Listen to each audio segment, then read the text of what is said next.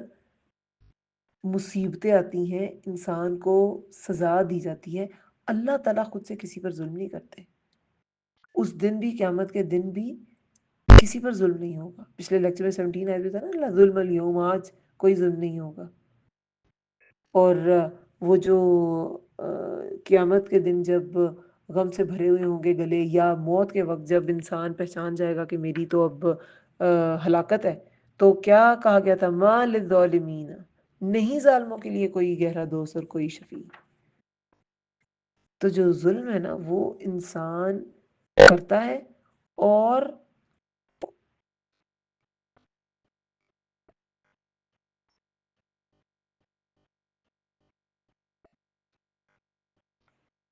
ظلم کرتا ہے اور اس کی وجہ سے سمجھتا ہے کہ شاید میں بچ جاؤں گا، لیکن اللہ تعالیٰ چھوٹے سے چھوٹا ظلم، آج ہم انشاءاللہ اس کے بارے میں بھی پڑھیں گے کہ چھوٹے سے چھوٹا گناہ یا چھوٹی سے چھوٹی نیکی، ہر چیز کی جزا سزا اللہ تعالیٰ دیتے ہیں، کوئی بھی چیز سکپ نہیں ہو سکتی۔ اللہ تعالیٰ سب کچھ جانتے ہیں جو ہمارے سینوں میں ہے، جو ہماری آنکھوں میں ہے، خائنۃ العیون کے بارے میں ہم نے لاسٹ لیکچر میں پڑھا تھا، وما تخفی صدور، اور جو کچھ وہ چھپاتے ہیں سینوں میں، سب اللہ تعالیٰ جانتے ہیں۔ تو ظلم نہیں ہو سکتا کسی پہ، کسی پر ظلم نہیں ہو سکتا۔ تو وہ کہتے تھے کہ تمہارے آنے سے پہلے بھی ہم ایسے اذیتیں دی گئی ہیں، تمہارے آنے کے بعد بھی ہم پر ایسی اذیتیں ہیں۔ تو پھر یہاں پہ اس آیت میں اللہ تعالیٰ فرماتے ہیں کہ جب وہ ان کے پاس حق لے کے آیا تو اس نے پھر وہی حکم دے دیا کہ قتل کرو، اور وہ یہی سوچنا شروع ہو گیا کہ اس کے تو آنے کے بعد بھی ہمارے بچے تو ویسے ہی قتل ہو رہے، کہ ان کے بیٹوں کو قتل کر دو، ان کے جو ایمان لائے ساتھ اس کے، موسیٰ علیہ السلام کے، اور ان کی عورتوں کو زندہ رہنے دو، اور نہیں چال کافروں کی مگر گمراہی میں۔ فرعون کی یہ چال تھی نا، تو وہ کیا ہوگا، وہ کیسے ناکام ہوگی، وہ ہم آگے اب دیکھیں گے۔ چال کافروں کی مگر گمراہی میں، کہ کافر کچھ بھی چال چل لیں، اگر اللہ تعالیٰ اس چال کو کامیاب نہیں کرنا چاہیں گے تو وہ چال گمراہی میں چلی جائے گی، ختم ہو جائے گی، دلال فی دلال۔ وقال اور کہا فرعون نے ذرونی چھوڑو مجھے، اقتل میں قتل کروں موسیٰ کو، ولیدعو اور چاہیے کہ وہ پکارے ربہ اپنے رب کو، انی بے شک میں اخاف میں ڈرتا ہوں، این یبدل کہ وہ بدل دے گا، دینکم تمہارے دین کو، او یا این یظہرا کہ وہ پھیلا دے گا، فی الارض زمین میں، الفساد فساد۔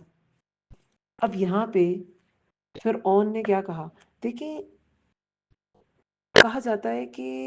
فرعون تو قتل کرنا چاہتا تھا موسیٰ علیہ السلام کو، لیکن اس کے جو وزیر مشیر تھے نا وہ کہتے تھے، کیونکہ کیا کوئی رکاوٹ ہی نہیں تھی، وہ بنی اسرائیل کے اتنے بیٹوں کو قتل کر چکا تھا، تو موسیٰ علیہ السلام ایک شخص کو قتل کرنا اس کے لیے کیا مشکل تھا؟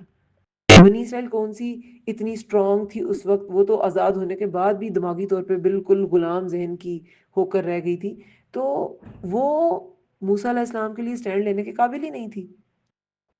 تو فرعون تو قتل کرنا چاہتا تھا موسیٰ علیہ السلام کو، لیکن اس کے وزیر کہتے تھے کہ ان کو قتل کرنے سے یہ تمہاری ہار ہے، تم اس طرح تم نیچے ہو جاؤ گے کہ تم اس کے دلیل سے اس کا مقابلہ ہی نہیں کر سکتے، یعنی کہ تم اس کے سامنے کمزور ہو، دلائل تمہارے پاس ہے نہیں ہے، تم عقلی لحاظ سے یا سمجھ کے لحاظ سے اسے کمزور ہو، تو پھر لگتا ایسے ہی ہے کہ وہ زبردستی قتل کرنا چاہتا تھا، اور کہا فرعون نے چھوڑ دو مجھے، کہ مجھے روکو نہیں، میں اس کو قتل کر دوں۔ اور یہ بھی ہو سکتا ہے کہ وہ بس اب یہ تو کیونکہ اس کو واضح نہیں کیا گیا، صرف یہ مکالمہ آیا ہے، یہ ڈائلاگ آیا ہے، تو یہ بھی ہو سکتا ہے کہ وہ جیسے جو گرجتے ہیں وہ برستے نہیں، کہ وہ بس گرج ہی رہا ہو اور بس ویسی ہی بڑائیاں بیان کر رہا ہو، بھڑکیں لگا رہا ہو کہ چھوڑ دو مجھے، میں قتل کروں موسیٰ کو، اور چاہیے کہ وہ پکارے اپنے رب کو، کہ وہ اپنے رب کو پکار رہے مدد کے لیے، میں تو اسے قتل کرنے لگا ہوں، انی بے شک میں ڈرتا ہوں کہ وہ بدل دے گا تمہارے دین کو۔ خود درست اپنے عقیدے پر نہیں تھا اور اپنے عقیدے کو دین کہہ رہا تھا، حالانکہ دین تو وہ ہوتا ہے جو اللہ کی طرف سے نازل کردہ ہوتا ہے، اور اس میں کوئی تبدیلی نہیں ہو سکتی۔ دین اور مذہب میں فرق ہوتا ہے، مذہب میں انسان جو فقہی رائے ہوتی ہے نا وہ بھی انکلوڈ کر لیتا ہے، جیسے کہ ہم کہتے ہیں امام ابو حنیفہ کا اس مذہب کے ہیں، ایسے بھی لکھا آپ کو ملے گا کتابوں میں، اور امام شافعی اس مذہب کے ہیں، امام مالک اس مذہب کے ہیں، امام احمد بن حنبل اس مذہب کے ہیں، وہ لکھا مل جائے گا۔ عیسائیت کو مذہب کہا جائے گا، یہودیت کو مذہب کہا جائے گا، لیکن اسلام دین اسلام ہے، کیونکہ یہ اللہ تعالیٰ کی طرف سے نازل کرتا ہے، اس کی شریعت کا ہر حکم اللہ تعالیٰ کی طرف سے نازل کرتا ہے، اس میں کوئی چینج نہیں ہے۔ تو وہ کہتا ہے کہ وہ بدل دے گا تمہارے دین کو، کہ تم وہ دین پہ تھے پہلے، وہ تو فرعون کی پرستش میں تھے۔ مصری قوم جو تھی وہ سورج کی پجاری تھی، اور فرعون کو خدا مانتی تھی، یعنی کہ وہ یہ مانتے تھے کہ یہ جو ہوتا ہے نا، یہ بادشاہ ہونے کی وجہ سے نا انہیں کوئی اسپیشل اختیارات ملے ہوتے ہیں فرعون کو، یا جو بھی اس وقت کا بادشاہ ہوتا ہے، اس وقت کا فرعون ہوتا ہے اس کو۔ تو یہ ان کا عقیدہ تھا، اور وہ اس کو دین کہہ رہا تھا کہ وہ بدل دے گا تمہارے دین کو، یا یہ کہ وہ پھیلا دے گا زمین میں فساد، وہ زمین میں فساد پھیلا دے گا، یعنی کہ لوگوں کو آپس میں امن نہیں رہے گا، وہ آپس میں لڑوا دے گا تو فساد ہو جائے گا زمین میں۔ تو اس سے بہتر ہے کہ میں اس فساد کا یہ جو سرا ہے نا اسی کو قتل کر دوں، نعوذ باللہ، میں موسیٰ کو ہی ختم کر دوں۔ وقال اور کہا موسیٰ نے انی بے شک میں اذت بربی پناہ لی میں نے اپنے رب کی، و ربکم اور تمہارے رب کی، من کل متکبر ہر تکبر کرنے والے سے، لا یؤمن نہیں جو ایمان رکھتا، بے شک میں پناہ لی میں نے اپنے رب کی اور تمہارے رب کی، یعنی کہ فرعون مانتا نہیں مانتا، لیکن رب تو اللہ تعالیٰ ہر کافر مشرک کا بھی ہے، تو موسیٰ علیہ السلام نے ایسے ہی مخاطب کیا تھا کہ بے شک میں نے پناہ لی، میں تو تم سے نہیں ڈرتا، میں اللہ کی پناہ میں جاتا ہوں، اور رسول اللہ کو بھی کہا جا رہا ہے کہ ان سے نہ ڈرے، مکہ والوں سے، اللہ کی پناہ میں آئے۔ پناہ میں نے لی میں نے بے شک میں پناہ لی میں نے اپنے رب کی اور تمہارے رب کی، ہر تکبر کرنے والے سے جو نہیں ایمان رکھتا، ہر تکبر کرنے والے سے، لا یؤمنو من کل متکبر ہر تکبر کرنے والے سے، لا یؤمنو جو نہیں ایمان رکھتا، بیوم الحساب دن پر حساب کے۔ اب موسیٰ علیہ السلام نے کیا کہا؟ کسی کی دھمکی سے مجھے کوئی فرق نہیں پڑتا، میں اللہ کی پناہ میں جا رہا ہوں، اور ہر متکبر سے۔ فرعون ایک تھا لیکن حامان بھی تھا اور قارون بھی تھا، تو ہر متکبر سے، اور بھی اگر کوئی اس کے وزراء تھے یا اس کے درباری تھے، تو ہر متکبر سے میں پناہ لیتا ہوں۔ اور متکبر کون؟ جو ایمان نہیں رکھتا یوم حساب پر۔ دیکھیں، تکبر کی ایک بہت بڑی وجہ یہ ہوتی ہے کہ انسان کو آخرت کا یقین نہیں ہوتا، اس لیے وہ اللہ کے سامنے خود کو بڑا سمجھتا ہے۔ جس کو آخرت کا یقین ہوگا کہ میں نے ایک ہستی کے سامنے جا کے جواب دینا ہے اپنے ہر عمل کا، وہ کبھی بھی کبریائی میں نہیں پڑے گا، وہ کبھی خود کو بہت بڑا نہیں سمجھے گا، کیونکہ اسے پتا ہے کہ ایک میرے سے اوپر ایک سپریم پاور ہے جس کے آگے میں جواب دہ ہوں، میں نے اسے اپنے ہر عمل کا حساب کتاب دینا ہے۔ پھر 28 آیت میں ہے وقال، اور کہا، رجل مؤمن، ایک مرد مومن نے، ایک مرد مومن نے، من آل فرعون، آل فرعون میں سے، یکتم، جو چھپاتا تھا، کاتما کیا ہوتا ہے؟ چھپانا، جو چھپاتا تھا، ایمانہ، ایمان اپنا، اتقتلون، کیا تم قتل کر دو گے، رجلن، ایک آدمی کو، ان یقولا، کہ وہ کہتا ہے، ربی اللہ، میرا رب اللہ ہے، وقد، اور حالانکہ تحقیق، جاءکم، وہ لایا ہے تمہارے پاس، بالبینات، واضح دلائل، من ربکم، تمہارے رب کی طرف سے، وَإِن یکو، اور اگر ہے وہ، کاذباً، جھوٹا، فعلیہ، تو اسی پر ہے، کاذبہ، کاذبہ، جھوٹ اس کا، کاذبہ ہے نا، تو کذب جھوٹ، اور اس کا، کاذبہ جھوٹ اس کا، وَإِن یکو، اور اگر ہے وہ،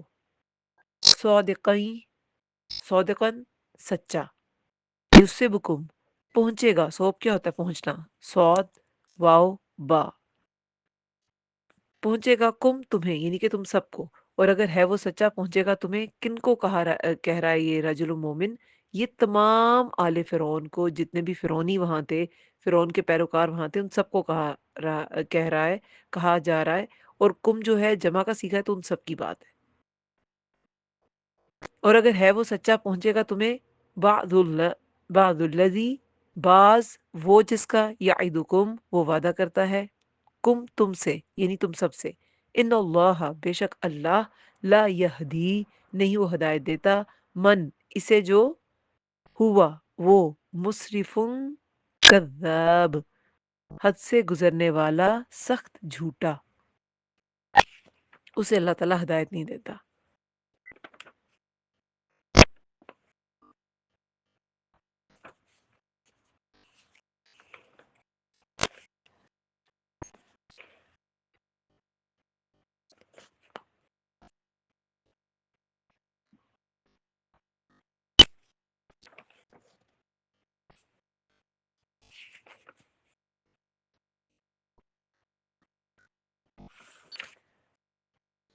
دیکھیں، مصرفین کا لفظ نا آگے بھی آیات میں کافی دفعہ استعمال ہوا ہے، اور یہاں بھی مصرف کی بات کی گئی ہے اس سورہ میں کافی دفعہ، اور آگے پیچھے آیات میں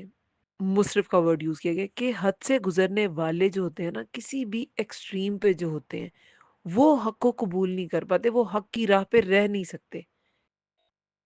اسلام بھی اعتدال کا دین ہے، میانہ روی کو پسند کرتا ہے، اعتدال کو پسند کرتا ہے۔ اب یہاں پہ اللہ تعالیٰ ان کو ہدایت نہیں دے گا، ہدایت نہ ملنے کی وجہ بھی ان کا حد سے گزرے ہونا ہے، ان کا سخت جھوٹا ہونا ہے۔ حد سے گزرے ہونا کیا؟ ظاہرہ کفر و شرک میں حد سے گزر گئے، اور انکار میں، جھگڑے میں، بحث میں حد سے بڑھ گئے، ان سب چیزوں کی وجہ سے اللہ تعالیٰ انہیں ہدایت نہیں دے گا۔ اب یہاں پر پہلے موسیٰ علیہ السلام کا جو بھی اس سے مکالمہ ہوا فرعون سے اور اس کے درباریوں سے، تو موسیٰ علیہ السلام فرعون کی باتوں سے مرعوب نہیں ہوئے، اس کی قتل کی دھمکی سے مرعوب نہیں ہوئے، اس کے جاہ و جلال سے، اور جتنا سب لوگ اس کی پیروی کرتے تھے، اور وہ بادشاہ بھی تھا اور انفلوئنشل بھی تھا، اور لوگ اس کو رب بھی سمجھتے تھے، اور اس کے وہ غلط ارادے بھی رکھتا تھا موسیٰ علیہ السلام کے خلاف کہ میں اس کو قتل کر دوں گا، لیکن موسیٰ علیہ السلام اللہ کی پناہ میں گئے اور مطمئن ہو گئے۔ تو اس میں ایک بہت بڑا سبق یہ ہے کہ ایک مومن صرف اللہ تعالیٰ پر توکل کرتا ہے۔ جب وہ اللہ تعالیٰ پہ بھروسہ کر لیتا ہے تو پھر وہ کسی دھمکی اور کسی فساد کسی فتنے والے انسان سے ڈرتا نہیں ہے۔ پھر موسیٰ علیہ السلام نے اللہ کی پناہ لی ہر متکبر سے جو کہ یوم حساب پہ یقین نہیں رکھتا۔ اب موسیٰ علیہ السلام کے اخلاص کے باعث اللہ تعالیٰ نے ایک شخص فرعون کی قوم سے ہی اٹھا دیا۔ یہ جو رجل مؤمن ہے، اس کا ہم کیریکٹر کا، کیونکہ یہ کافی لمبا مکالمہ ہے کہ اس نے کیا کیا بات کی، اس کے کریکٹر کا باقاعدہ ہم جائزہ لیں گے کہ اس کے کریکٹر سے کیا باتیں سمجھ میں آتی ہیں، دین کی طرف بلانے کے لیے کس طرح کس طرح الفاظ استعمال کیے جانے چاہیے، کس طرح لوگوں کو قائل کرنا چاہیے، اور سب سے بڑی جو سبق اس آیت سے ملتا ہے وہ یہ کہ جب انسان میں اخلاص ہونا تو اللہ تعالیٰ دشمن کی قوم میں سے بھی سپورٹرز پیدا کر دیتا ہے۔ اب یہ فرعونی تھا، اس کے بارے میں 3 چیزیں جو شور ہے نا، دیکھیں اس کا نام تک نہیں ہے قرآن میں، لیکن اس کا اخلاص کوٹ کیا گیا ہے قرآن میں کہ وہ رجل مؤمن تھا، ایمان والا ایک مرد تھا۔ تو ایک بات یہ کہ وہ مومن تھا، دوسرا یہ کہ وہ آل فرعون میں سے تھا کیونکہ من آل فرعون، اور تیسرا ایمان چھپائے ہوئے تھا۔ اس آیت سے یہ 3 باتیں اس شخص کے بارے میں پتہ چلتی ہے، اس کا نام پتہ نہیں چلتا، اور بعض روایات میں آتا ہے کہ یہ مومن فرعون کے چچا زاد تھا، بعض میں آتا ہے کہ یہ درباریوں میں بہت مقرب تھا، کسی میں آتا ہے کہ یہ جو فرعون تھا اس کی اپنی اولاد نہیں تھی، تو یہ اس کا جانشین تھا اور یہ مسلمان ہو گیا تھا، یعنی کہ ایمان لے آیا تھا موسیٰ علیہ السلام پر۔ تو بات یہ ہے کہ اور روایات اور بھی آتی ہیں، جیسے کہ وہ جو موسیٰ علیہ السلام کو جس نے قتل کی خبر دی تھی، کچھ کہتے ہیں کہ یہ شخص وہی تھا جس نے مدین جانے سے پہلے موسیٰ علیہ السلام کو خبر دی تھی۔ ایک وہ جو قرآن میں آیت آتی ہے نا کہ شہر سے ہم نے سورہ طٰہٰ میں، سورہ شعراء میں، یہ کافی ڈیٹیل سے واقعہ آیا ہے، سورہ شعراء میں تو اتنا زیادہ مکالمہ بھی ہے، اور اس میں بھی ہمیں پتہ چلتا ہے کہ موسیٰ علیہ السلام اس کی بات کو نگیٹ بھی نہیں کرتے، اس سے لڑتے بھی نہیں ہیں، وہ بس اپنی بات پہنچاتے ہیں جو اللہ تعالیٰ نے جس مقصد سے انہیں بھیجا تھا۔ اور یہاں بھی وہ اپنی بات کر چکے، وہ نہیں مانا، وہ قتل کی دھمکیاں دینے لگا، تو اللہ تعالیٰ نے ان کے اخلاص کے باعث کہ انہوں نے اپنی ڈیوٹی کی تھی، ایک رجل مومن اٹھا دیا اور کھڑا کر دیا ان کی سپورٹ میں۔ اور یہ رجل مومن جو ہے، یہ اب جیسے میں نے بتایا کہ اب کچھ لوگ یہ کہتے ہیں کہ وہ جو شہر کے پرلے کنارے سے بھاگتا ہوا آیا اور اس نے کہا کہ جو فرعونی ہے وہ تمہاری قتل کی سازش کر رہے ہیں، اور موسیٰ علیہ السلام پھر مدین چلے گئے تھے اور پھر وہاں 10 سال رہے۔ کچھ کہتے ہیں علماء کہ یہ شخص وہی تھا، لیکن اس کی باقاعدہ کوئی دلیل نہیں ملتی کہ یہ وہی شخص تھا۔ تو اگر کوئی اوتھینٹک اگر حدیث ہو تو پھر تو اس کو مان لیا جائے، لیکن بہرحال یہ قیاس ہے، اور یہی کہا جاتا ہے کہ آل فرعون میں سے صرف 3 لوگ موسیٰ علیہ السلام پر ایمان لائے تھے، ایک آسیہ علیہ السلام، ایک وہ شخص جو شہر کے پلے کنارے سے بھاگتا ہوا آیا تھا، اس نے فرعونیوں کی سازش کا بتایا تھا موسیٰ علیہ السلام کو کہ وہ تمہیں قتل کرنے کی سازش کر رہے ہیں، اور تیسرا یہ رجل مؤمن جس نے فرعون کے دربار میں کلمہ حق بلند کیا تھا اور کہا تھا کہ پہلے وہ اپنا ایمان چھپائے ہوئے تھا، لیکن یہاں پہ اس نے اپنا ایمان ڈسکلوز کر دیا۔ یہ اس کے بارے میں کچھ چیزیں پتہ چلتی ہیں جو قرآن سے ہی پتہ چلتی ہیں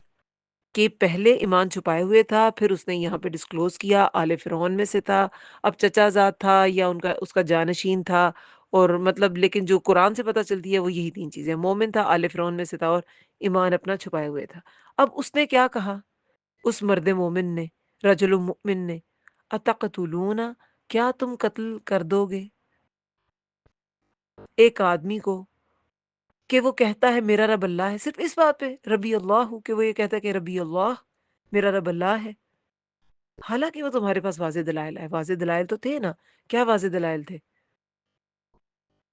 وہ 9 نشانیاں جو تھیں، 2 تو ید بیضا اور وہ جو عصا تھا وہ تھا، اور 7 طرح کے وہ جو عذاب آئے تھے، تو واضح دلائل تو آئے تھے۔ تو اس سے یہ بھی پتہ چلتا ہے کہ کوئی اور قائل ہو رہا ہو یا نہ ہو، لیکن یہ ایمان والے ان دلائل پر قائل ہو گئے تھے، اور بینات دیکھ کر بھی قائل وہی ہوتے ہیں جن کے اندر کوئی ایمان کی رمق ہوتی ہے، جو قبول کرنا چاہتے ہیں ایمان۔ جو متکبر ہے وہ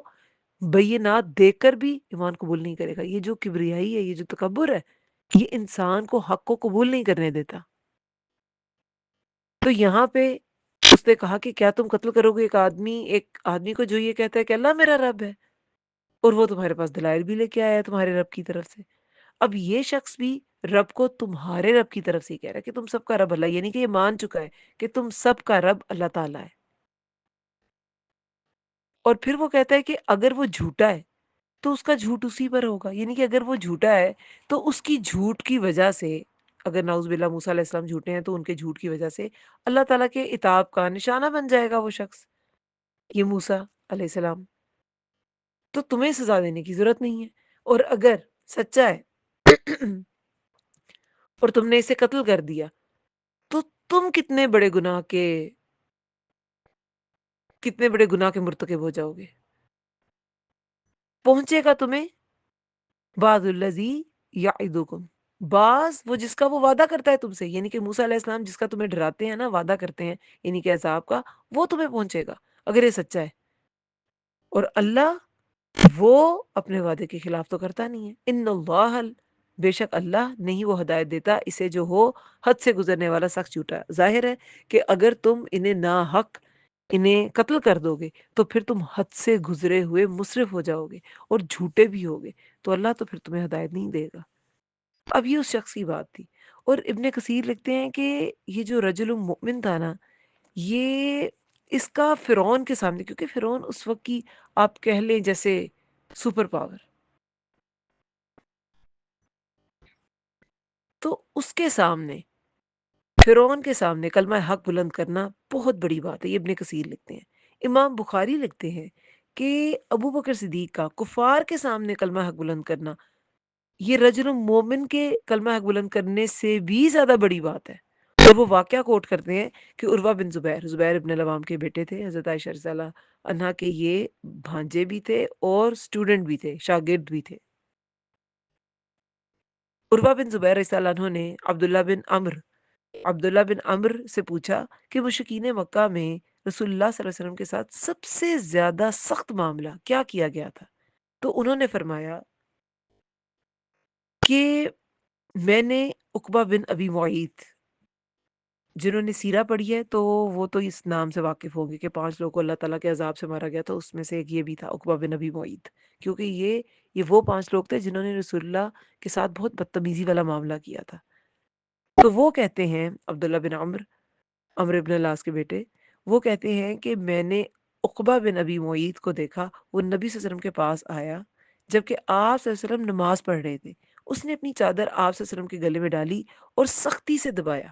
اتنے میں ابو بکر رضی اللہ عنہ آگے اور یہی جملہ کہا، کیا اتقتلون رجلا ان یقول ربی اللہ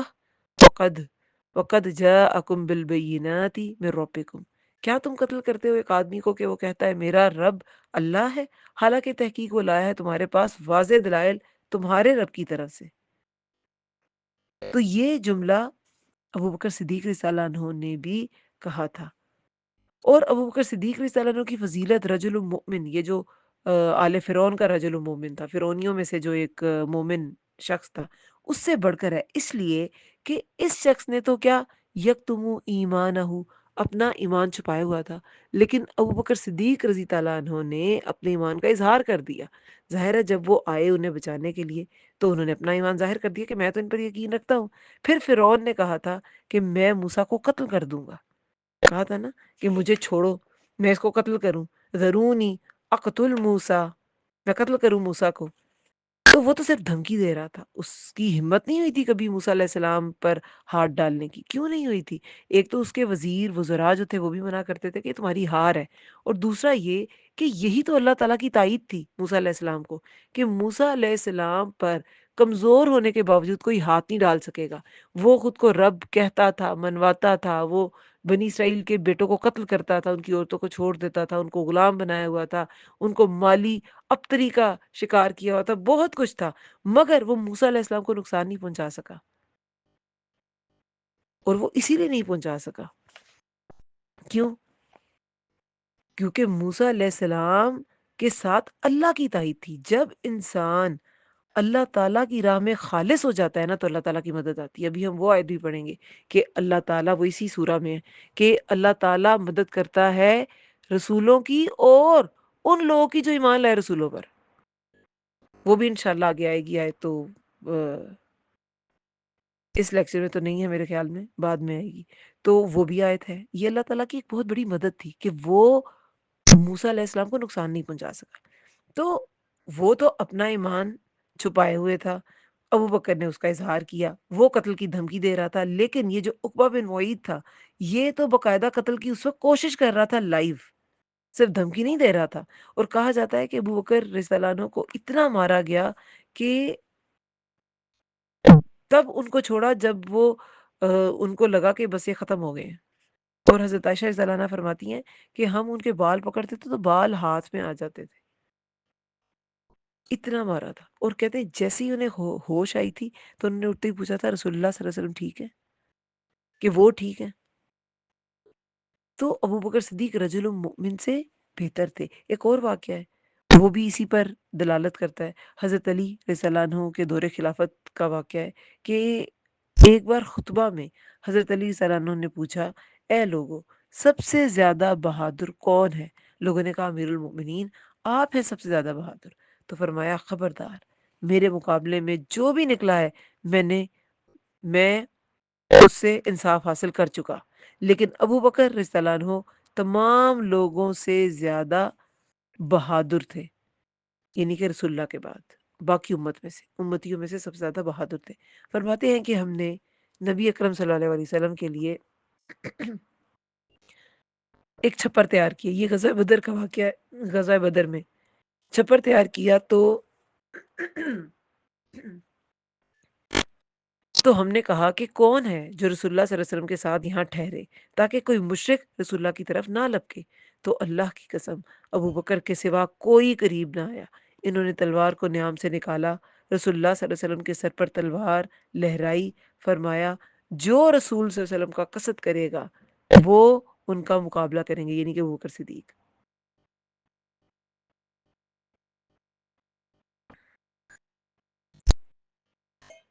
پھر حضرت علی رضی اللہ عنہ کہتے ہیں کہ میں نے رسول اللہ صلی اللہ علیہ وسلم کو دیکھا،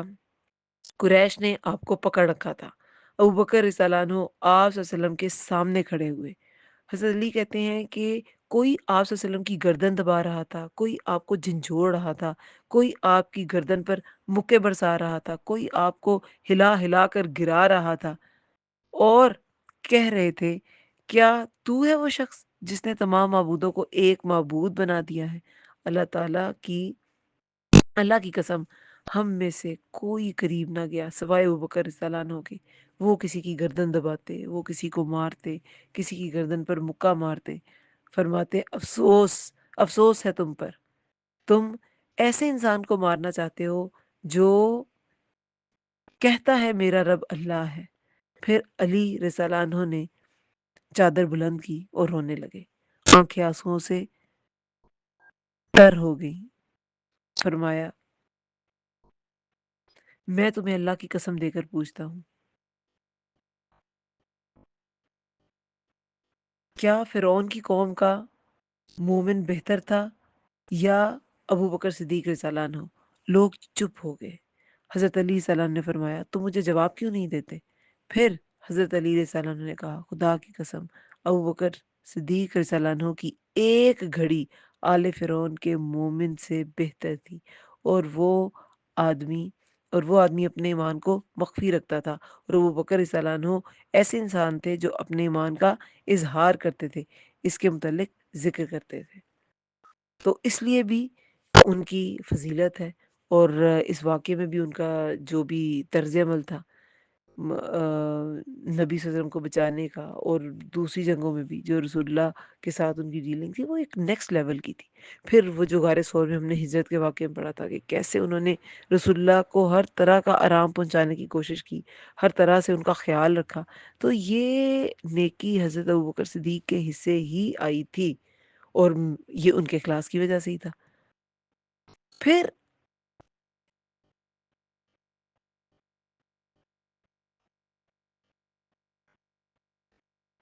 اللہ نہیں ہدایت دیتا اسے جو مصرف کذاب، مصرف ہو اور سخت جھوٹا ہو۔ مصرف کیا ہوتا ہے؟ حد سے گزرنے والا، یعنی کہ اس کا معاملہ حد سے گزرا ہوا ہو، اس کے عقائد بھی حد سے گزرے ہوئے، بہت زیادہ شرک، بہت زیادہ کفر، اور اس طرح کے، اور کذاب بھی ہو، جھوٹا بھی ہو، کتاب میں تحریفات کرنے والا، اور اس طرح مطلب اس کی اللہ تعالیٰ ایسے لوگوں کو ہدایت نہیں دیتا جو حد سے گزرنے والے ہوں۔ یہاں تو obviously مطلب یہ ہے کہ جو اللہ کو مانتے نہیں ہیں، لیکن ویسے حد سے گزرا ہوا مشرکین میں وہی ہوگا جو کتابوں میں تحریف کرتا ہے، جو اللہ تعالیٰ کو مانتا نہیں ہے، جو اللہ تعالیٰ کی نعمتوں کا انکار کرتا ہے۔ اور ہم میں اسراف کی انشاءاللہ یہ آگے آیات میں دو مزید آیات آج کے لیکچر میں جہاں پہ مصرفین کا ذکر ہے، تو میں ڈیٹیل سے آپ کو بتاؤں گی کہ مصرفین کے بارے میں علماء کی کیا رائے ہے، کہ وہ کس کو مصرف کہتے ہیں۔ پھر آیت نمبر 29 میں ہے یا قومی،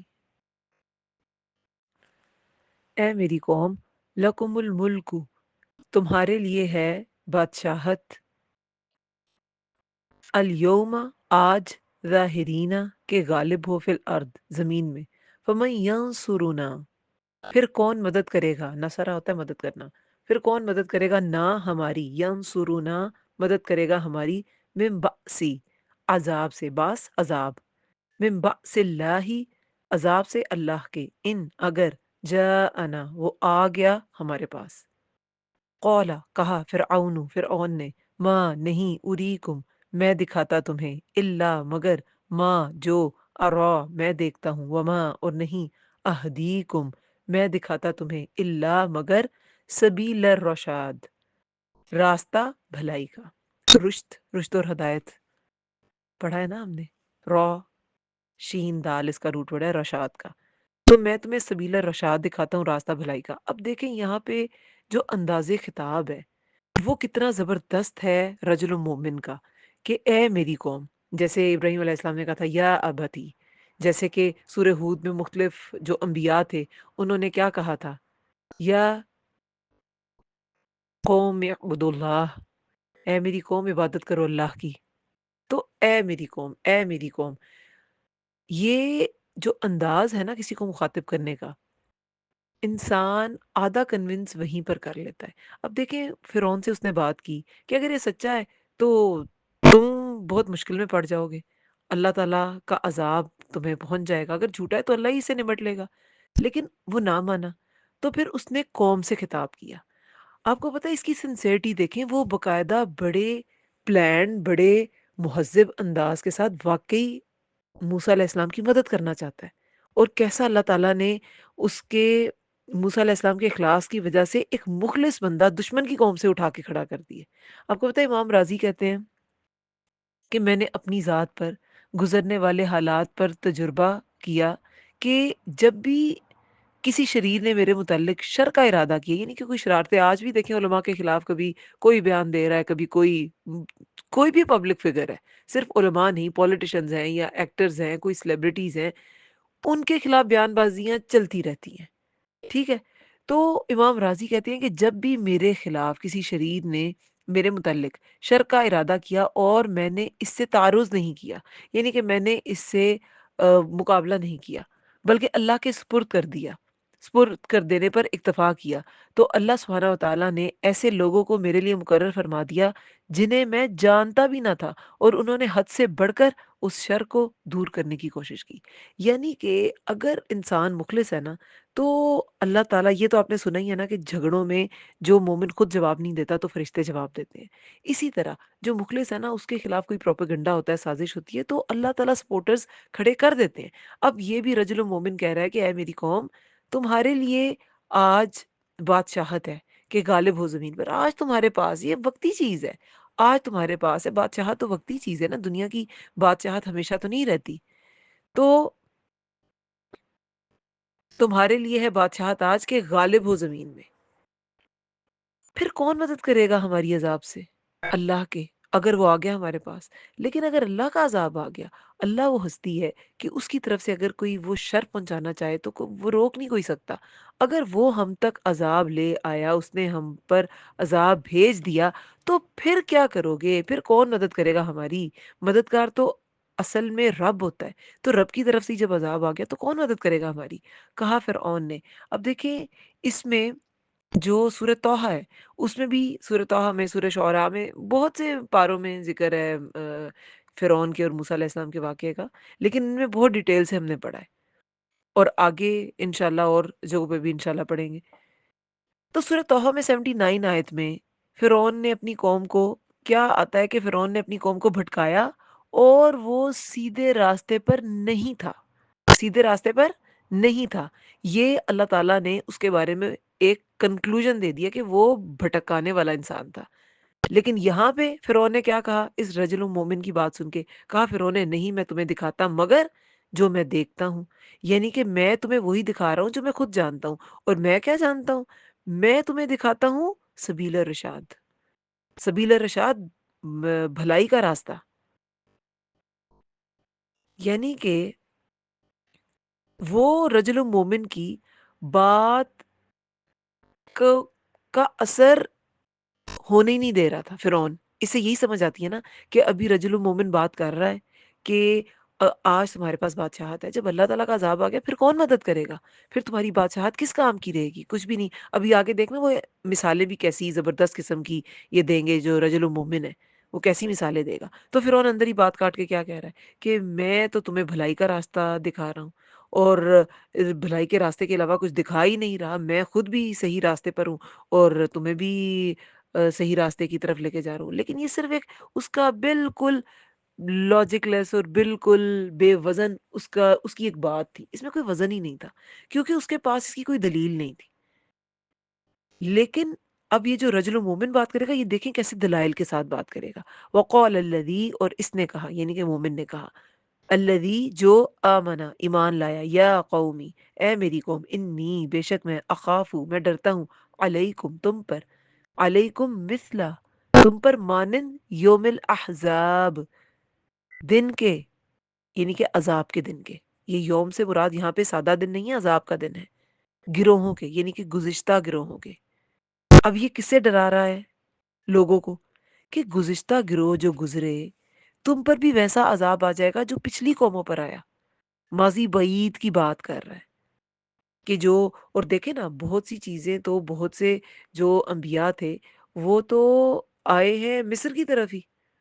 جیسے یوسف علیہ السلام وہاں پہنچے تھے، پھر یوسف علیہ السلام اور ان کے والد یعقوب علیہ السلام انہیں بھی بلایا گیا وہاں پہ. تو وہ لوگ فیملیئر ہو گئے انبیاء سے. ایسا نہیں تھا کہ ان کے پاس کبھی رشد اور ہدایت آئی نہیں تھی. لیکن یہ آیت نمبر 28 میں کہا گیا نا کہ وہ حد سے گزرنے والا سخت جھوٹا تھا، کہ اللہ ہدایت نہیں دیتا جو حد سے گزرنے والا سخت جھوٹا ہو. تو انہوں نے اسراف کر دیا تھا، یہ حد سے گزر گئے تھے. جیسے مکہ والے بھی جہاں کہیں بھی آپ اللہ تعالیٰ کی باندھی ہوئی باؤنڈریز کو، حدوں کو توڑ دیں گے تو آپ ہدایت سے دور چلے جائیں گے، ہدایت پھر آپ کو نہیں ملے گی. مکہ والوں کے پاس بھی ابراہیم علیہ السلام وہ کہتے تھے ہم دین ابراہیمی پر ہیں. ابراہیم علیہ السلام کی صحیفے بھی تھے.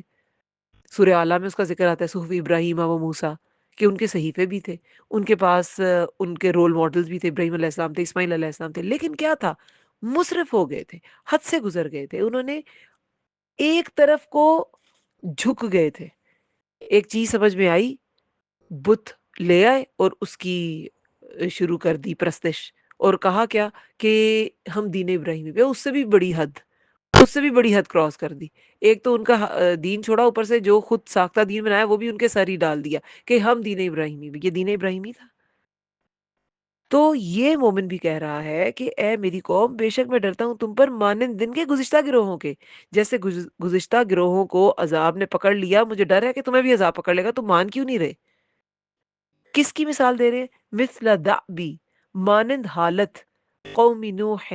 قوم نوح. یہ دعب جو ہے، دعبی یہ کہتے ہیں مسلسل، دعبہ کہتے ہیں مسلسل چلنے کو.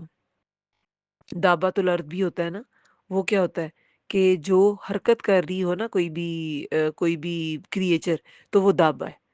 اور دعوت الارض کی بات آتی ہے وہ زمین کا جانور تو قیامت کی نشانی ہے، لیکن خیر دبیب چال والا، آہستہ چال والا. تو دعبا، دعبا یہ الف پر دیکھیں وہ ہے جزم ہے، تو پھر اس کو آواز کو، سانس کو روک کے پڑھنا ہے، دعبی.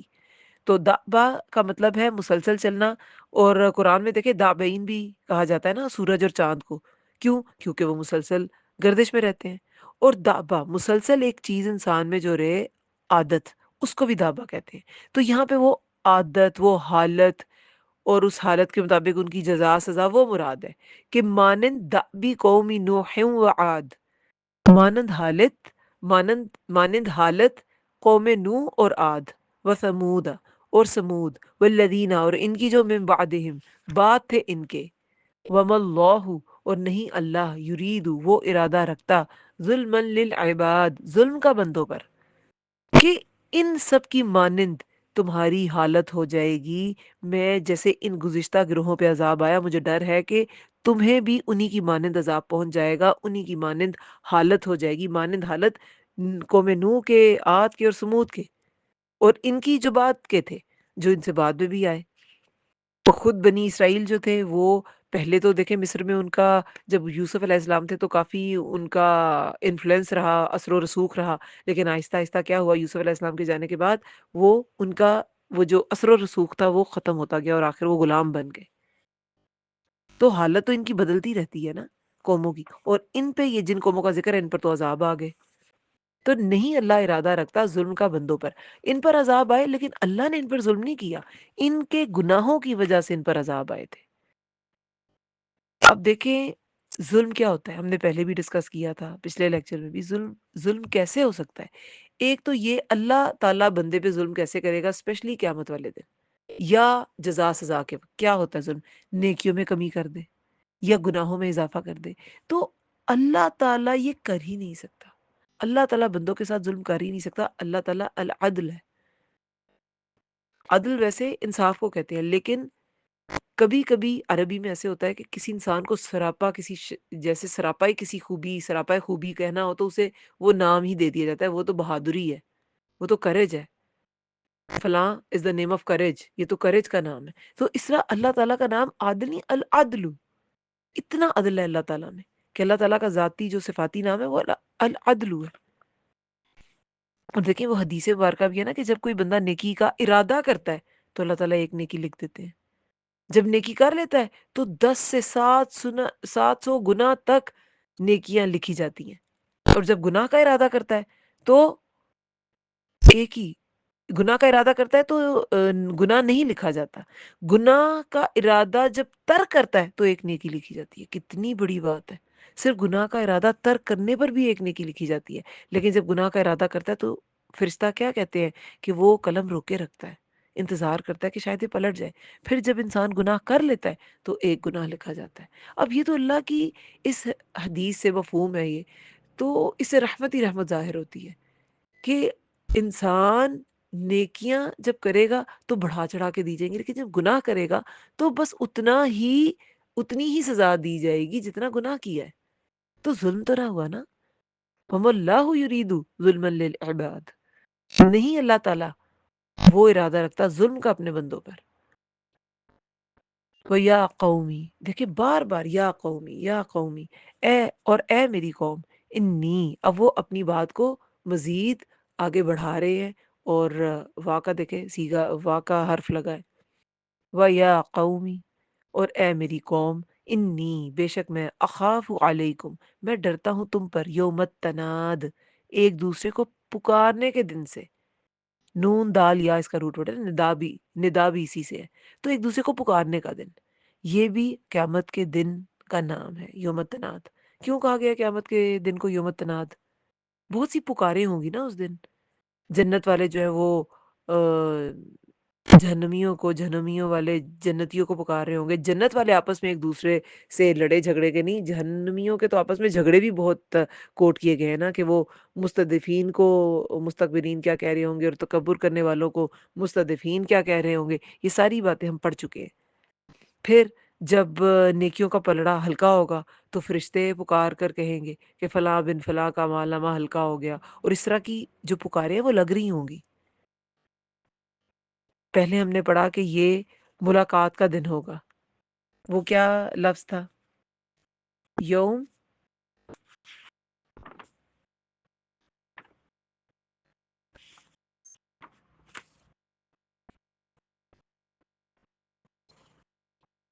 یوم الطلاق، تو ملاقات کا دن بھی اسی لیے تھا کیونکہ اس میں مختلف لوگوں کی ملاقات آپس میں ہونی تھی۔ کیا ملاقاتیں ہونی تھی؟ کہ دیکھیں جیسے لوگوں کی آپس میں ملاقات، جیسے بہت سے بچھڑے لوگ آپس میں مل جائیں گے، جیسے دنیا میں کافی کافی عرصہ نہیں ملے، پھر ایک مر گیا، نہیں ملاقات ہو سکی، اس دن مل جائیں گے۔ جو بچے اس دنیا سے چلے گئے، جو شیر خوار بچے تھے، وہ کہتے ہیں جس کے 3 چلے گئے، تو اس عورت کو بھی جنت کے ہر دروازے پر وہ بچے ملیں گے، وہ جس پہ بھی جائے گی نا وہ بچے وہاں ملیں گے۔ پھر ملاقات سب سے بڑی جو ہے اللہ تعالیٰ سے ملاقات کا دن ہے۔ پھر ایمان کے جو ساتھی ہوں گے وہ ایک دوسرے سے ملیں گے، فرشتے ملیں گے، جو داروغے ہیں، اس کے حازن جو ہیں، خزانہ اس کا پلورل جو ہے وہ اس سورہ میں آیا تھا، وہ ملیں گے۔ اور وہ کہتے ہیں جب جہنمی انہیں پکاریں گے تو 40 سال بعد پکار سنے گا جو جہنم کا داروغہ ہے، اور پھر کہے گا کیا اسی میں پڑے رہو، پکار نہیں سنی جائے گی جہنمیوں کی۔ اسی طرح جن کے حق مارے گئے وہ اپنا حق لینے کے لیے ملیں گے لوگوں سے، قاتل جو ہے، قاتل اور مقتول کی ملاقات ہوگی، ظالم اور مظلوم کی ملاقات ہوگی، امتیں اپنے پیغمبروں سے ملیں گی، اور کچھ لوگ تو ملیں گے مگر ایک دوسرے سے دور بھاگیں گے کہ سب کو اپنی جان پیاری ہوگی کہ کہیں مجھے کوئی نیکی نہ دینی پڑ جائے۔ تو وہ ملاقات کا بھی دن ہے، اور ملاقات جب ہوگی تو پکارے بھی ہوں گی۔ اب یہاں پہ یوم التناد کی بات کی گئی ہے کہ پکاروں کا دن ہے، تو فرشتے بھی پکار رہے ہوں گے، اور جہنمیوں کو پکار رہے ہوں گے، وہی والی پکاریں، الزام ایک دوسرے پہ لگا رہے ہوں گے۔ سورہ اعراف میں آتا ہے نا 44 48 اور 50 آیت میں کہ جنت والے، ایک آیت میں جنت والوں کا ذکر ہے، ایک میں اعراف والوں کا، ایک میں آگ والوں کا، ان کی پکار کا ذکر ہے ان آیات میں، تو یہ لوگ بھی پکار رہے ہوں گے۔ پھر ندا کیا دی جائے گی کہ یہ فلاں قسم کے گناہ والے اس دروازے سے داخل ہوں، فلاں قسم کے گناہ والے اس دروازے سے داخل ہوں۔ تو یوم التناد ہے، پکارنے کا دن ہے، تو گروہوں میں لوگ پھر داخل ہوں گے، جنت میں بھی گروہوں میں داخل ہوں گے۔ وہ تو باب الریان ہے، باب الصدقہ اور باب الصلاح، وہ ہم نے پڑھا ہے، 8 دروازے جنت کے ہیں، 7 دروازے جہنم کے ہیں، تو وہ گروہ بندی کے ساتھ، تو ہر گروہ کو پھر پکارا جائے گا نا، کہ قاتل اب آ جائیں، چور لٹیرے آ جائیں، ایک دروازہ ہے جو صرف چور لٹیروں کے لیے، تو یہ پکارے دی جائیں گی۔ اب وہ جو رجل المؤمن ہے وہ ڈرا رہا ہے، لوگوں کو خبردار کر رہا ہے کہ میں ڈرتا ہوں تم پر ایک دوسرے کو پکارنے کے دن سے۔ 33 آیت میں یوما، جس دن تولونا، تم پھر جاؤ گے، مدبرین، پیٹھ پھیرتے ہوئے، ماں نہیں، بریکٹ میں لکھ لے ہوگا، نہیں ہوگا، لکم من اللہ، تمہارے لیے اللہ سے، من عاصم، کوئی بچانے والا۔ آسامہ کیا ہوتا ہے؟ بچانا، عصمت بھی اسی سے ہے، اور عاصم جو ہے وہ بچانے والا ایسی ہے کہ عصمت بھی تو بچائی جاتی ہے نا، تو یہ عاصم ورڈ ایسی ہی ہے، بچانے والا۔ تو اللہ تعالیٰ سے کوئی اس دن بچانے والا نہیں ہوگا۔ وَمَن يُضْلِلِ اللَّهُ، اور جسے بھٹکا دے اللہ، فما، تو نہیں، لہو، اس کے لیے، من ہاد، کوئی ہدایت دینے والا۔ جسے اللہ بھٹکا دے تو پھر اسے کوئی ہدایت دینے والا نہیں ہوتا۔ پہلے دیکھیں رجل مومن نے یہ ماضی بعید کی مثالیں بتائیں، یہ جو قومیں تھیں، قوم عاد، قوم نوح، قوم سمود، کہ ان کی طرح کا تمہارا حال ہو جائے گا، انہوں نے بھی اللہ تعالیٰ کے حکم کی خلاف ورزیاں کی، انہوں نے رسولوں کو جھٹلایا تو ان پر عذاب آ گیا۔ میں ڈرتا ہوں کہ تم پر بھی عذاب آ جائے گا اب آگے، اور اللہ تعالیٰ کسی پہ ظلم نہیں کرتا۔ پہلے اس نے کہا کہ میں عذاب کی وجہ سے ڈرتا ہوں، علیکم مثل یوم الاحزاب، تم پر مانند دن کے گزشتہ گروہ ہوگی، یعنی کہ عذاب کے دن سے ڈرتا ہوں۔ اب یہاں پہ وہ کہہ رہا ہے کہ میں تم سے یوم التناد سے تمہارے بارے میں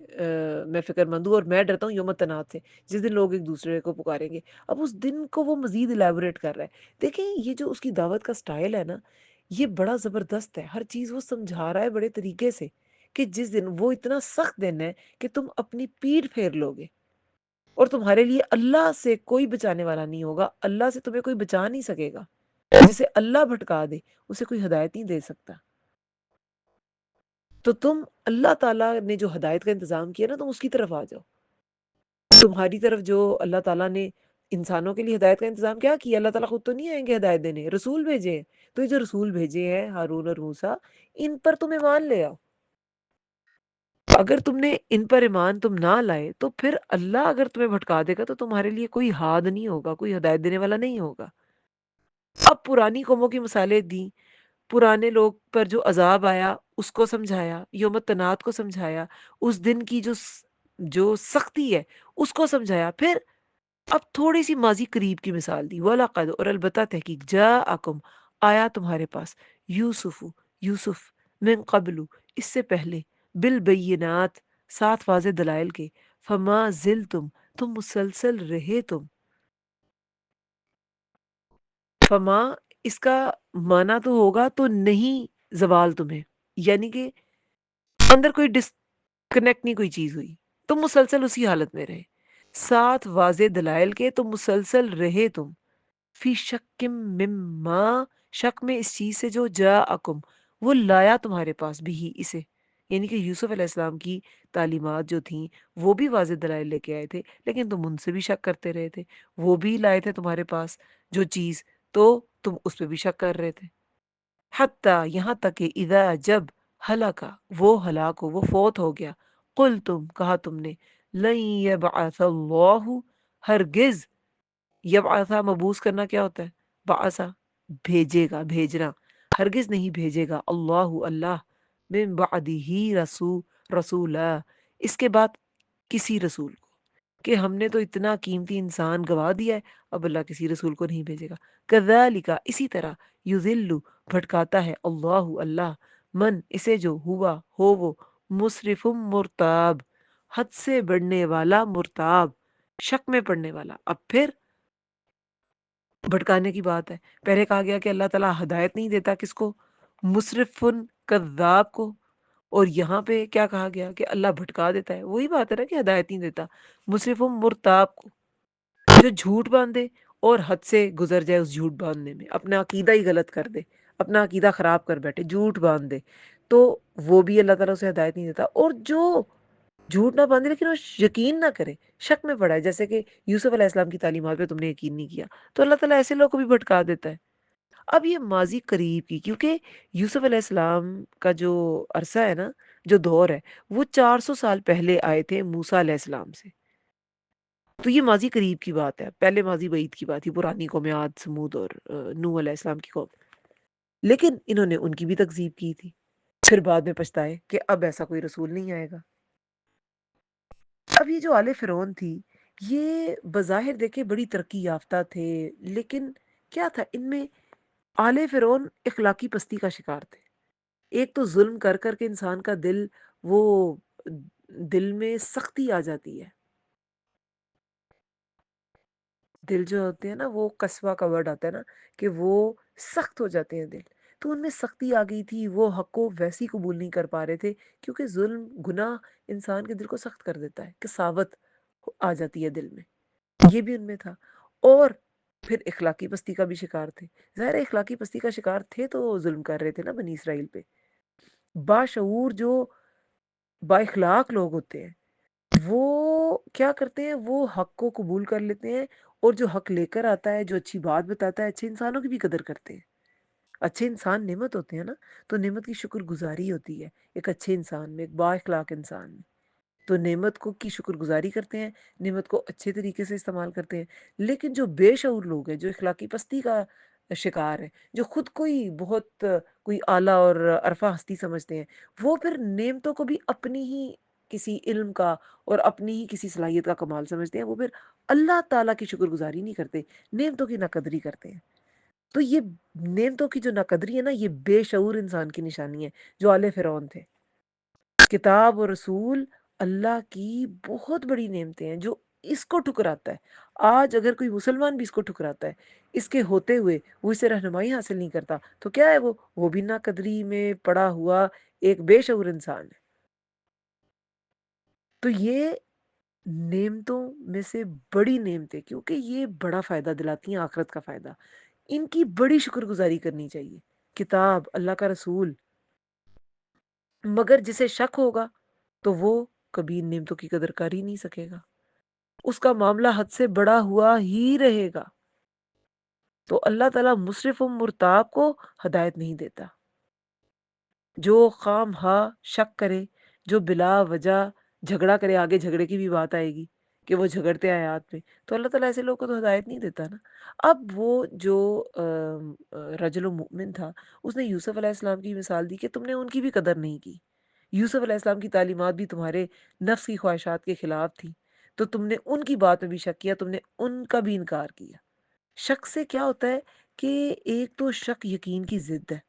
اگر شک ہے تو یقین نہیں ہوگا، اس بات پہ رسولوں پر شک ہے تو ان کی بات پہ یقین آئے گا ہی نہیں، اور یہ انسان کی صلاحیتوں کو بھی زنگ لگا دیتا ہے شک۔ اگر آپ کو اپنے پر شک ہو گیا نا کہ میں یہ نہیں کر سکتا، پتہ نہیں کر سکوں گی نہیں کر سکوں گی، تو آپ وہ کام نہیں کر سکیں گے۔ کچھ لوگ آپ کو پتہ ہے صرف کانفیڈنس کے بل پہ، ان میں اتنی صلاحیتیں نہیں ہوتی، لیکن کانفیڈنس ایسا ہوتا ہے کہ وہ کچھ نہ کچھ کر لیتے ہیں۔ میں نے کچھ چھوٹے چھوٹے بچوں کو ایسے دیکھا ہے کہ وہ ایسے دوسرے پہ روب جما رہے ہوتے ہیں، حالانکہ وہ بالکل بھی ٹھیک نہیں ہوتے، لیکن چونکہ انہیں اپنے اوپر یقین ہوتا ہے کہ میں ٹھیک ہوں اور میں ٹھیک کر رہا ہوں اور میں ٹھیک ہی کام کرتا ہوں، تو وہ بلکہ دوسروں کو مشکوک کر دیتے ہیں کہ تم نے پتہ نہیں ٹھیک کیا ہے کہ نہیں، میں تو ٹھیک ہوں۔ کئی جگہوں پہ یہ کچھ اتنی اچھی چیز نہیں ہے، لیکن بہرحال بات یہ ہے کہ انسان کا جو اپنے اوپر بھی یقین ہے نا، اس کی صلاحیتوں کو نکھارتا ہے۔ کانفیڈنس جو ہے وہ آپ کی صلاحیتوں کو نکھارتا ہے، اور اگر آپ انڈر کانفیڈنٹ انسان ہیں، آپ شک میں ہیں، تو آپ اپنی خدا داد صلاحیتیں جو اللہ نے دی ہیں ان سے بھی فائدہ نہیں اٹھا سکیں گے، نہ آپ کو دین کے لیے آپ کچھ کر سکیں گے، دین کا سسٹم نہ سمجھ سکیں گے، نہ سمجھا سکیں گے، پڑھنے پڑھانا کچھ بھی نہیں کر سکیں گے۔ تو اعتماد بڑا ضروری ہے، یقین بڑا ضروری ہے۔ اسی طرح اللہ بھٹکاتا ہے جو حد سے بڑھنے والا ہو، شک میں پڑنے والا ہو، مسرف و مرتاب ہو۔ ریب ہوتا ہے نا شک، اسی سے ہے یہ۔ الذین، وہ لوگ جو یجادلون، جھگڑتے ہیں، فی آیات اللہ، آیات میں اللہ کی، بغیر سلطان، بغیر کسی دلیل کے، آتاہم، جو آئی ہو ان کے پاس، کبرا، بڑی ہے، مقتن، ناراضگی کی بات، عند اللہ، نزدیک اللہ کے، وعند الذین آمنوا، اور نزدیک ان کے جو ایمان لائے۔ کذالک، اسی طرح، یتبع اللہ، مہر لگا دیتا ہے اللہ، علی، اوپر، کل قلبی، ہر دل کے، یعنی کہ ہر اس شخص کے دل کے، متکبر جبار، جو تکبر کرنے والا ہے، سرکش ہے۔ اب پہلے اس نے کہا کہ مسرف اور کذاب کو اللہ ہدایت نہیں دیتا، پھر مسرف اور مرتاب کو، کیونکہ یہ ساری چیزیں وہ اپنی قوم پہ دیکھ رہا تھا نا کہ یہ اسراف کی حد پر ہے، یہ حد سے گزرے ہوئے ہیں، یہ جھوٹے ہیں، یہ جھوٹ بول رہے ہیں کہ فرعون خدا ہے۔ کیا فرعون خدا تھا؟ ان کے جیسا انسان تھا، تو یہ جھوٹے بھی ہیں۔ اور یہ جو موسیٰ اور ہارون کے بارے میں کہہ رہے ہیں وہ بھی جھوٹ ہے۔ جیسے فرعون نے کہا کہ یہ تمہارے دین کو خراب کر دے گا، تمہارا دین بدل دے گا، وہ بھی جھوٹ تھا۔ اور دین تھا ان کا کون سا؟ دین تو ان کی صحیح راہ تو تھی ہی نہیں، وہ بھی جھوٹ تھا۔ پھر مرتاب، شک میں بھی تھے، جو رسول اللہ نے بھیجے ہارون اور موسیٰ، ان کی تعلیمات کے بارے میں بھی شک تھے۔ اب وہ ایک اور بات کر رہا ہے کہ تم جھگڑے میں بھی ہو، تم جھگڑ بھی رہے ہو، تو جو لوگ اللہ کی آیات میں جھگڑتے ہیں بغیر کسی دلیل کے، جو آئی ہو ان کے پاس، بڑی ہے نا، تو اللہ تعالیٰ ایسے لوگوں سے سخت ناراض ہوتا ہے۔ یہ جو مقت ہے نا، مقت، مقتن عند اللہ، ناراضگی کی بات ہے نزدیک اللہ کے۔ مقت کا مطلب ہوتا ہے اشد البغض، بڑے درجے کا بغض۔ اللہ ایسے لوگوں سے بڑے درجے کا بغض رکھتا ہے جو بغیر دلیل کے جھگڑتے ہیں۔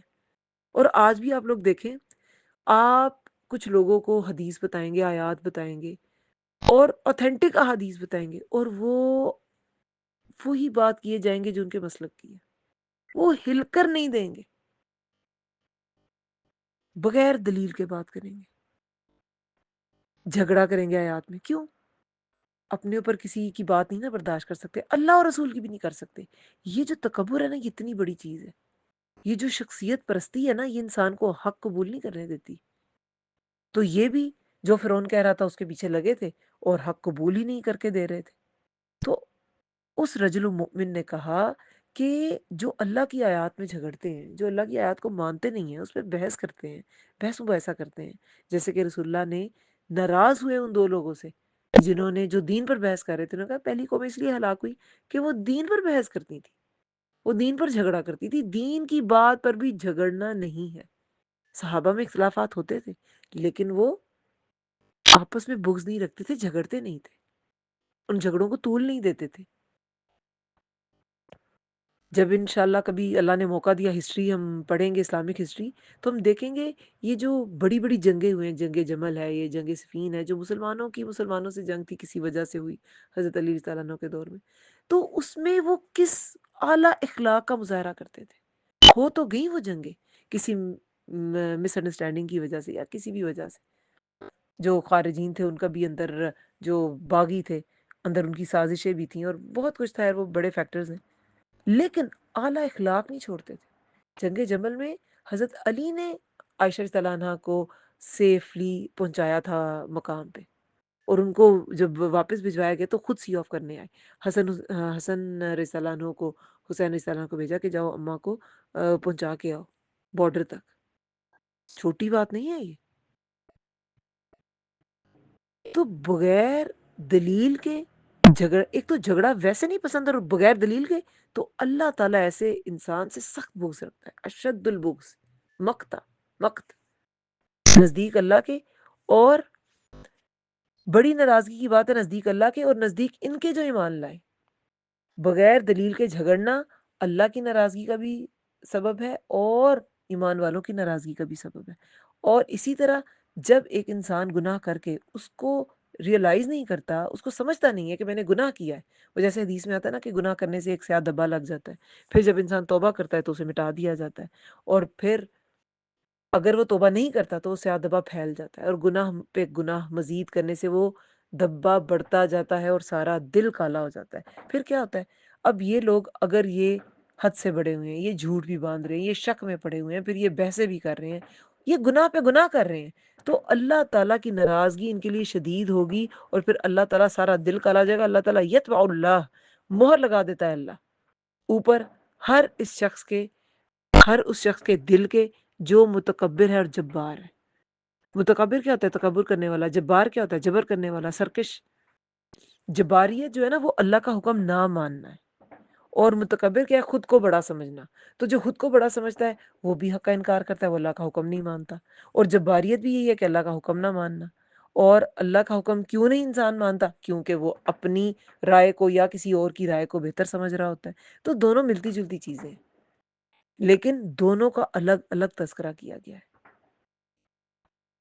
اور مہر لگا دیتا ہے اللہ ہر اس شخص کے دل کو جو تکبر کرنے والا اور سرکش ہے۔ یہ دل کی کوالٹیز ہے نا، دل میں کبریائی آتی ہے، دل میں جباریت آتی ہے، دل میں عاجزی آتی ہے، دل میں انسان کا سبمیشن آتی ہے، اس کا سلیم ہونا آتا ہے، اس کا سلیم الفطرت ہونا آتا ہے۔ تو دل کی یہ ساری باتیں دل کی صفات ہیں، تو دل پہ یہ اللہ مہر لگا دیتا ہے، کیونکہ دل متکبر اور جبار ہو گیا، تکبر کرنے والا اور جبار، سرکشی کرنے والا۔ وقال، اور کہا فرعون نے، یا حامان، اے حامان، یا حامان نبنی لی، یہ نبنی لی، بنو کیا ہوتا ہے؟ بنانا، عمارت کے لیے بھی آتا ہے نا بنون، تو بنانا، بناؤ۔ اور کہا فرعون نے، اے حامان بنا لی، میرے لیے، سرحن، ایک بلند عمارت۔ سرحا ایک بلند عمارت کو کہتے ہیں، بہت بلند عمارت، بالا خانہ۔ لعلی، لعلی تاکہ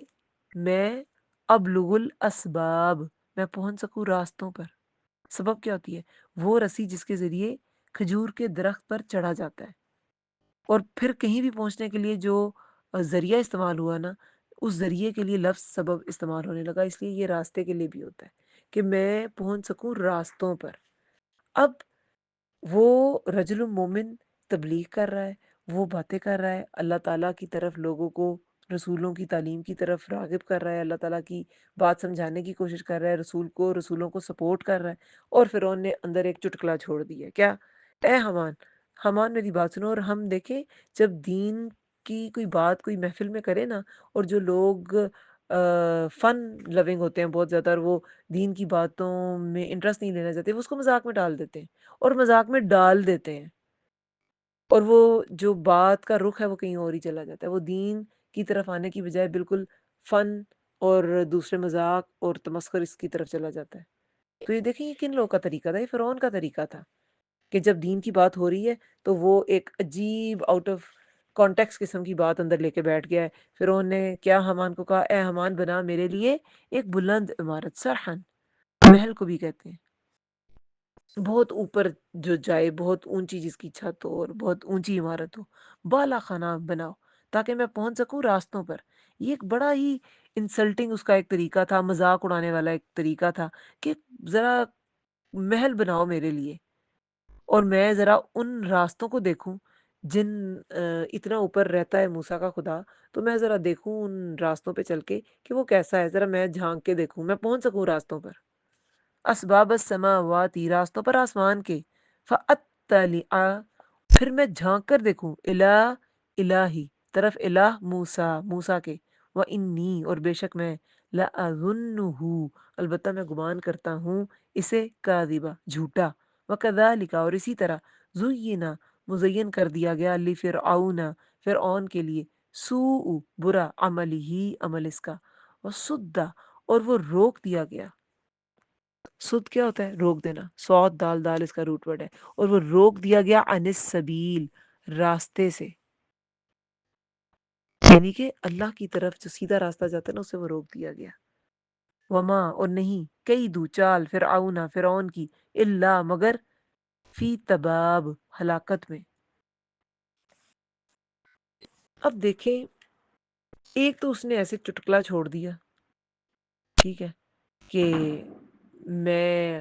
میرے لیے عمارت بناؤ ایسی، اور میں ان راستوں پر جاؤں، آسمان کی طرف وہ راستے جاتے ہیں، اور میں ذرا دیکھوں یہ جو موسیٰ کہتا ہے کہ آسمان پر میرا رب ہے اور وہ زمین و آسمان کا مالک ہے، جیسے ابراہیم علیہ السلام سے بھی جب پوچھا گیا کہ تمہارا رب کون ہے، تو انہوں نے کہا کہ رب السماوات والارض وبینہما، اور جو کچھ ان کے درمیان میں ہے، ہر چیز کا مالک اللہ تعالیٰ ہے۔ تو پھر میں جھانک کر دیکھوں موسیٰ کے الہ کی طرف، اور بے شک میں گمان کرتا ہوں کہ یہ جھوٹا ہے۔ تو پھر اللہ تعالیٰ فرماتے ہیں اسی طرح مزین کر دیا گیا فرعون کے لیے برا عمل اس کی وہ جو وشفل تھنکنگ تھی نا کہ یہ جھوٹ بول رہا ہے اور ایسا کوئی رب نہیں ہے اور میں ہی بہت میری ملکیت ہے اور میں ہی رب ہوں، میں ہی امپورٹنٹ ہوں، اس کا وہ جو گمان تھا نا، اس کا وہ جو عمل تھا وہ اس پر مزین کر دیا گیا۔ یہ انسان کے لیے ایک بہت بڑی سزا ہوتی ہے کہ اس کا گناہ اس پر مزین کر دیا جائے۔ شیطان کا بہت بڑا حربہ ہے کیا،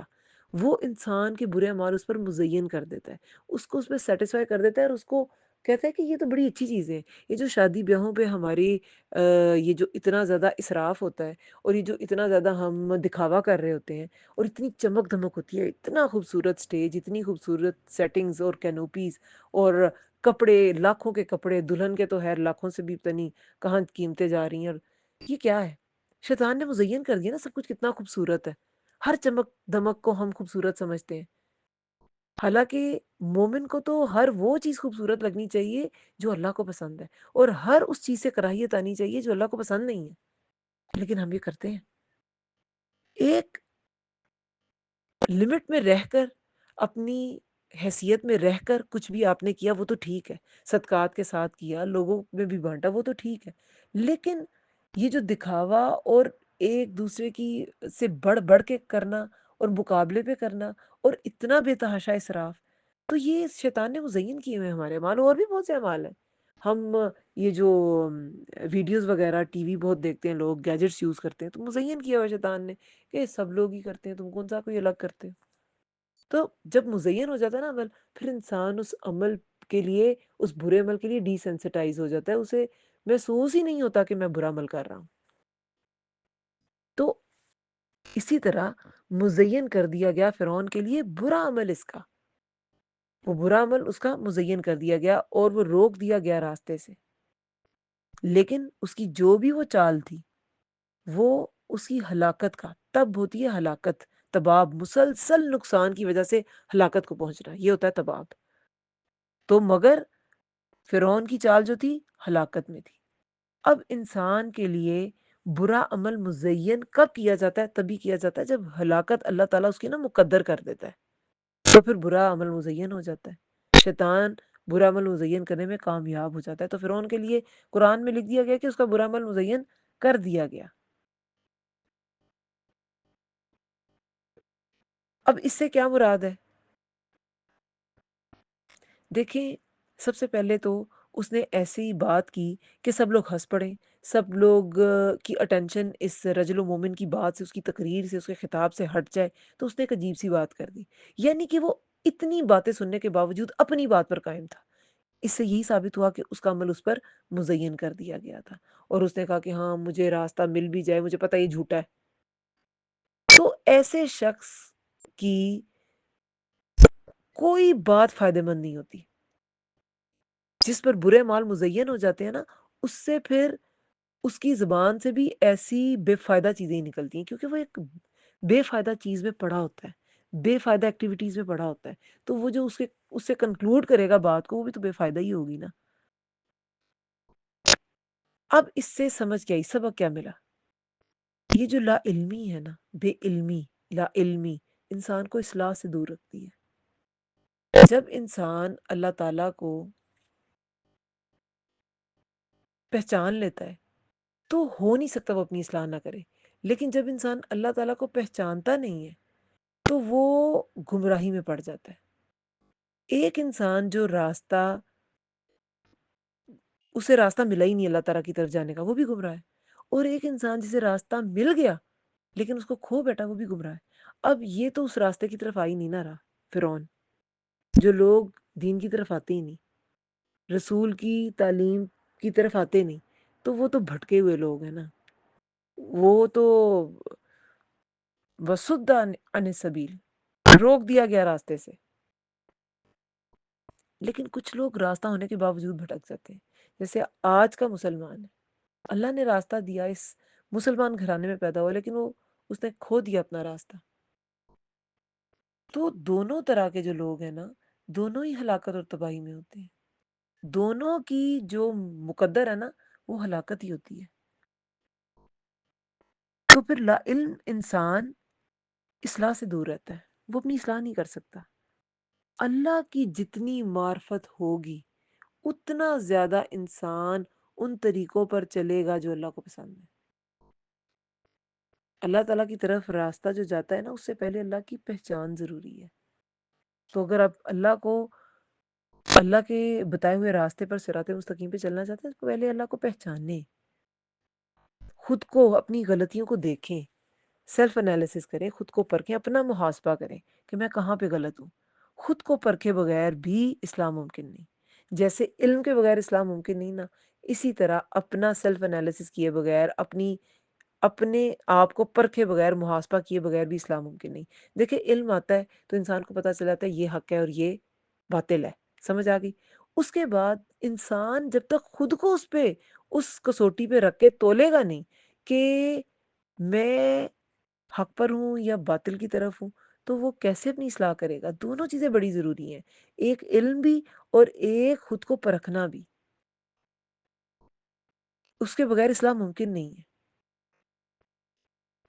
جب بھی کوئی انسان آپ کی برائی کوئی پوائنٹ آؤٹ کرے نا، تو اسے لڑنے کی بجائے، اس کا منہ بند کرانے کی بجائے سوچے ضرور کہ اگر واقعی مجھ میں ہے تو نہیں، اور میں اس کو دور کیسے کروں۔ اور اب اس کا یہ مطلب بھی نہیں ہے کہ ہر ایک کی بات، ہر ایرے گیرے کی بات دل پر لے لیں، ہاں اس نے مجھے کہا مجھ میں برائی ہے، اب مجھ میں یہ برائی ہے، اب میں اس کو دور کروں۔ کچھ لوگ، ہر انسان اپنے سرکل کو سمجھتا ہے، کچھ لوگ کا مقصد ہی تنقید برائے تنقید ہوتا ہے، وہ راضی نہیں ہوتے آپ کچھ بھی کر لیں، تو ایسے لوگ کی بات نہیں کر رہی۔ لیکن ویسے اگر کوئی سمجھدار انسان جو اتنا ہر وقت کا کرٹیسزم اس کا کوئی شیوا نہیں ہے، وہ اگر کوئی بات کہتا ہے تو ضرور آپ سوچیں کہ اس کو دور کیسے کیا جائے۔ خود بھی سیلف انالیسس جو کرتا ہے اسے تو کسی کی بات سننے کی ضرورت ہی نہیں رہتی، وہ خود کو خود ہی بہت انالائز کر رہا ہوتا ہے، اور مومن کرتا ہے۔ جو ایمان ہے نا، وہ انسان کے اندر ایک فرقان پیدا کر دیتا ہے، یہ قرآن کا علم انسان کے اندر فرقان پیدا کر دیتا ہے۔ پھر 38 آیت میں اب دوبارہ رجل مومن جو ہے وہ اپنی بات کنٹینیو کرے گا، وقال الذی، اور کہا اس نے جو آمنا، ایمان لایا، یا قوم اتبعون، اے میری قوم، اتبعون، پیروی کرو میری، اہدکم، میں دکھاؤں گا تمہیں، سبیل الرشاد، راستہ بھلائی کا۔ اب فرعون نے بھی کہا تھا میں تمہیں دکھاؤں گا 29 آیت میں، وما اہدیکم، اور نہیں میں دکھاتا تمہیں الا سبیل الرشاد، مگر راستہ بھلائی کا۔ اب یہاں رجل مومن بھی یہی کہہ رہا ہے کہ میں دکھاؤں گا تمہیں راستہ بھلائی کا، اے میری قوم میری پیروی کرو، میں تمہیں۔ دونوں میں فرق کیا ہے؟ جملہ تو ایک ہی ہے۔ فرعون کے پاس کوئی دلیل نہیں تھی، اپنی بات کی کوئی دلیل تھی؟ کوئی دلیل نہیں تھی، لیکن رجل مومن کے پاس دلیل تھی۔ ایک تو وہ خود بیان کر رہے ہیں، جو رجل مومن ہے وہ خود بیان کر رہا ہے کہ اللہ تعالیٰ نے ان کو بھیجا ہے، ان کے پاس نشانیاں ہیں، نشانیاں بھی تھیں، ید بیضہ بھی تھا اور عصا بھی تھا، اور وہ جو عذاب آئے جو موسیٰ علیہ السلام کی دعا کی وجہ سے ہی ٹالے جاتے تھے، فرعون کی دعا سے کیوں نہیں ٹالے جاتے تھے؟ نشانیاں تھیں نا کہ یہ رسول ہے، تو اس کے پاس دلائل تھے، اس کے پاس نشانیاں تھیں، اور وہ اس وقت سے خطاب کر رہا ہے دلائل کے ساتھ کہ اللہ تعالیٰ تمہارے دلوں پہ مہر لگا دے گا۔ اللہ تعالیٰ جو ہے وہ جو اللہ تعالیٰ کے رسولوں کے ساتھ ایسا معاملہ کریں گے، اور جیسے کہ پرانی قوموں پہ عذاب آیا تو وہ عذاب ان پہ آ سکتا ہے، اور یوسف علیہ السلام کے ساتھ بھی تم نے ایسے ہی کیا تھا، تو جب وہ فوت ہو گئے پھر تم جب نعمت چلی گئی تو اس کا غم منانے لگے۔ انسان کی فطرت ہے نا، جب نعمت اس کے پاس ہوتی ہے قدر نہیں کرتا، جب چلی جاتی ہے تو کہتا ہے وہ نعمت تو بہت قیمتی تھی میں نے گوا دی۔ تو نعمت کے رہتے ہوئے قدر کرے نا۔ انسان کے پاس اولاد ہے یا اس کے پاس پیرنٹس ہیں، ان کے ہوتے ہوئے ان کی کیئر کریں، والدین کی خدمت کریں، والدین کی بات مانیں ان کے ہوتے ہوئے۔ بعد میں کیا فائدہ، وقت تو چلا جائے گا، تو نعمتوں کی قدر نعمتوں کے ہوتے ہوئے کریں تو پھر فائدہ ہے۔ شکر گزاری نعمتوں کے ہوتے ہوئے کریں، ناشکری سے تو وہ ویسی چلی جائیں گی، جانے کے بعد پھر کیا کریں گے؟ کچھ بھی نہیں، تب تو شکر گزاری کا موقع نہیں رہے گا۔ تو ان سارے دلائل کے بعد اس نے کہا کہ میں تمہیں بھلائی کا راستہ دکھاتا ہوں۔ اس کے پاس دلیل تھی۔ یا قومی، اے میری قوم، انما بے شک ہذہ الحیات الدنیا متاع، یہ زندگی دنیا کی متاع تھوڑا فائدہ ہے۔ متاع جو ہے نا وہ کسی بھی طرح کے سامان کے لیے آتا ہے، یہ ورڈ یوز ہوتا ہے، کسی بھی طرح کا سامان، جیسے کہ کھانے کا سامان وہ بھی ہو سکتا ہے، آپ کے گھر کی چیزیں وہ بھی متاع ہیں۔ تو دنیا کی زندگی تو متاع اور فائدہ، سامان سے انسان فائدہ اٹھاتا ہے، تو دنیا کی زندگی متاع ہے، تھوڑا فائدہ ہے۔ وَإِنَّ الْآخِرَةَ، اور بے شک آخرت، ہیا وہی دار القرار، گھر ہے قرار کا، وہ ٹھہرنے کی جگہ ہے، وہاں پہ قرار پکڑے گا انسان۔ تو اس دنیا کی زندگی کے دھوکے میں نہ آؤ، اور وہ جو گھر قرار کا ہے اس کا سوچو کہ آج یہ فرعون کے خلاف یا آج ان کے اثر و رسوخ کے خلاف یہ جو رسول ہیں ان کی تائید کرو، ان کو فالو کرو، ان کی پیروی کرو، تو تمہاری آخرت سنورے گی۔ تو یہ زندگی دنیا کی تو تھوڑا سا فائدہ ہے، متاع قلیل بھی کہا گیا ہے دنیا کو قرآن میں، تو تھوڑا فائدہ ہے۔ اور آخرت جو ہے وہ دار القرار ہے، وہ ہمیشہ کا گھر ہے، قرار پکڑنے کی جگہ ہے۔ من، جس نے عمل کیا سیئہ برا، فلا تو نہ یجزا، وہ بدلہ دیا جائے گا، الا مگر مثلہا مانند اسی کے، ومن، اور جس نے عمل کیا صالحا نیک، من ذکرن، کوئی مرد ہو، او انثا، یا عورت، وہوا، جبکہ وہ مؤمن، مومن ہو، فاولئک، تو یہی لوگ ہیں، یدخلون، جو داخل ہوں گے، الجنت، جنت میں، یرزقون، وہ رزق دیے جائیں گے، فیہا، اس میں، بغیر حساب، بغیر حساب کے۔